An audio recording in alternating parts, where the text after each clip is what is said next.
Isang gamit na talagang nagpapagaan ng trabaho natin sa tuwing tayo yung nagme-maintenance o di kaya yung nag-aayos ng ating mga motor. Sa video na to, i-share ko sa inyo itong nabili nating tool online, itong impact wrench. Gaano ito kalakas? Kaya ba nitong magtanggal ng matigas na nut dito sa ating motor? Sulit ba sa presyo itong nabili natin online? Saan at paano tayo makakabili ng ganitong impact wrench? So lahat ng yan pagkatapos itong intro. Travel, tutorials, review, basic maintenance, delivery rider. So ito yung nabili natin dito sa Shopee na impact wrench. Ang brand nito ay Kilat. Nabili natin sa halagang 2,039 pesos. Tara, unbox natin. So importante din na meron tayo nito dahil unang-una mapapadali yung trabaho natin. Mababawasan yung mga tools na ginagamit natin. Kaya niyang luwagan yung mga mahigpit na nut na hindi kayang luwagan pag minamanual natin, no? So napakalaking tulong nito lalong-lalo na sa mga mekaniko at dun sa mga nagdi-DIY sa pag-aayos ng motor nila. Meron din kasi sa part ng motor ko na hindi ko na kayang i-manual o luwagan gamit yung mga tools ko. Lalong-lalo na yung part ng magneto dahil yun hindi ko na mabuksan. Almost 3 years na yun na hindi ko natatanggal yung nut doon. Kaya ito, bumili tayo ng impact wrench para matesting natin to kung matatanggal niya yung sa part ng magneto. So ito yung name niya, Kilat. So ang seller nito galing pang Cebu, ship dito sa may Quezon City. So ito, buksan natin para makita natin yung mga kasama niya pag bumili tayo. So ito, syempre meron siyang manual. Ito manual. Nandito lahat yung mga instruction sa paggamit nito. Tabi natin muna. So ito yung strap. So hindi ko alam kung para saan ito eh. Siguro ito yung nilalagay sa bewang, no? Tapos ito yung charger niya. Ito 220 volts. So tabi muna natin. Tapos itong mga bala niya. Ito yung mga socket na kasama niya, no? So 11 to na iba't ibang sizes. Pag bumili nga pala kayo nito, mamimili kayo kung ilang yung isasamang socket. So mas maraming socket, mas mahal yun, no? So ito meron siyang 24mm na kasama. So 11 socket kasi yung isinama ko dito, kaya naging 2,039 pesos siya. So tabi muna natin. Next tayo, ito yung battery niya. So isang battery lang yung isinama ko kasi kung dalawang battery yung ilalagay nyo, no, mas mahal yun, no? So ito yung unit natin, itong impact wrench. So sa appearance, maganda, normal dun sa mga ibang impact wrench. So medyo may kabigatan to. Lagay natin yung battery. So ganito siya, sinasaksak yung battery. I-slide lang natin dito na parang ganyan. Tapos iti-testing natin ito, umiikot siya. So itong type ng impact wrench na to, ito yung tinatawag na brushless. So ito yung nabili ko, ito yung merong lakas na 420 Newton meter. Ayon dito sa specification nila. So medyo may kalakasan na yun, no? Kaya na niyang baklasin yung lagnat ng kotse, yung mga stock up na nut. Kaya lang pag i-install natin ng socket, ito medyo matigas dahil nga sa bago pa siya.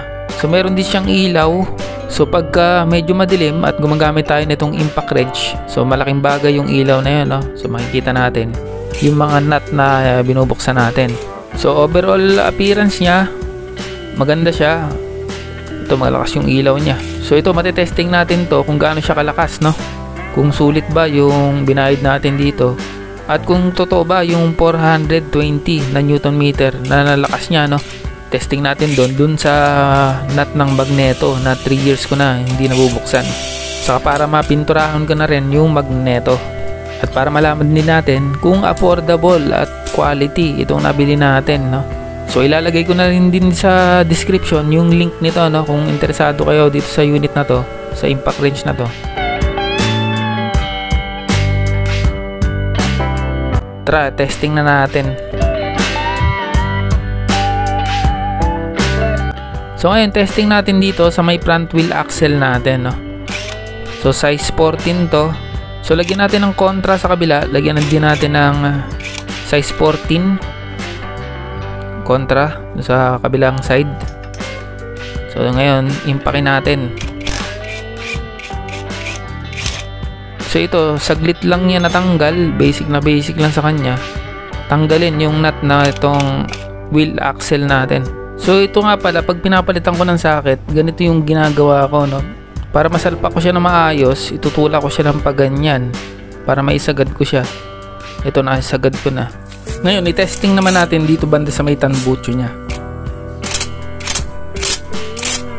Basic na basic din sa kanya, madali lang yan tanggalin itong bolt ng bandang tambucho natin. Ito, ibalikan natin, higpitan natin.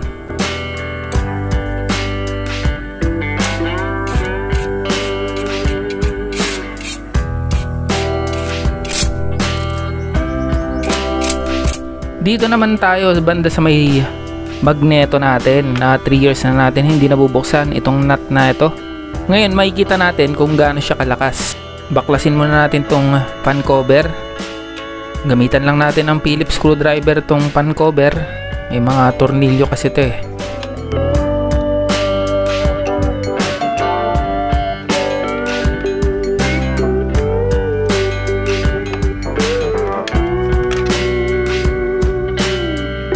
At natanggal na natin yung cover, tanggalin naman natin tong mismong fan nya. Fan netong magneto. So gamitan natin ang Allen wrench, itong tatlong tornilyo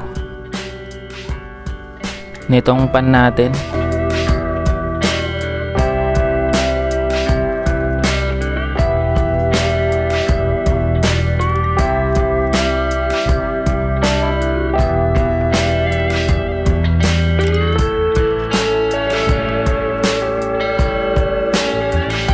Ito, natanggal na natin tong pan. Ngayon babaklasin na natin tong nut nitong magneto.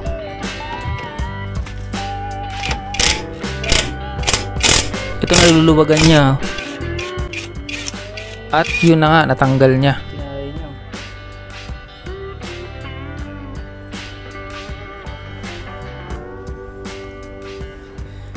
Tagal lang walang bukas to. Simulang binili ko yung motor, hindi ko pa nabuksan tong magneto. Ito, kinaya niya. Lakas. Ayos to, lakas.